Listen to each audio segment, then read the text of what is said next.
এবার Kolkata night Riders 2026 সালের IPL এর জন্য বেশ কয়েকজন খেলোয়াড়কে ছেড়ে দিতে পারে এবং তাদের মধ্যে ভেঙ্কটেশ আয়ার এবং কুইন্টন ডি ককের নাম শোনা যাচ্ছে।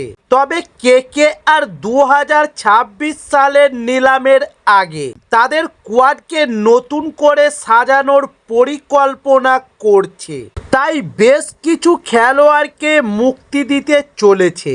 তবে কেকেআর 2026 সালের আইপিএল এর জন্য কিছু পরিবর্তন করার পরিকল্পনা করেছে, যার মধ্যে রয়েছে খেলোয়াড় মুক্তি। কেকেআর সম্ভবত ভেঙ্কটেশ আয়ার এছাড়াও অন্য কয়েকজন খেলোয়াড়কে ছেড়ে দিবে।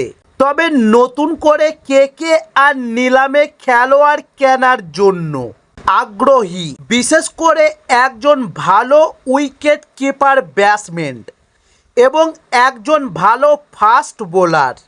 এবং কেকেআর 2026 আইপিএল এর জন্য একটি নতুন দল তৈরি করতে চায়, যেখানে কিছু তরুণ এবং অভিজ্ঞ খেলোয়াড় থাকবে। তাই কেকেআর সম্ভবত ভেঙ্কটেশ আয়ারকে ছেড়ে দেবে, কারণ তিনি 2025 সালের আইপিএলে প্রত্যাশা অনুযায়ী পারফরমেন্স করতে পারেননি। এবং ডি কককে ছেড়ে দেওয়ার কারণ হচ্ছে কেকেআর এর কাছে ইতিমধ্যেই রহমান উল্লাহ গুরবাজ আছেন, যিনি একজন ভালো উইকেট কিপার ব্যাটসম্যান। তবে কেকেআর 2026 সালের আইপিএল এর জন্য একটি নতুন দল তৈরি করতে চাই, যেখানে কিছু তরুণ এবং অভিজ্ঞ খেলোয়াড় থাকবে। তাই কেকেআর এবারের নিলাম থেকে বেশ কয়েকজন তরুণ ক্রিকেটারকে তুলে নেওয়ার চেষ্টা করবে।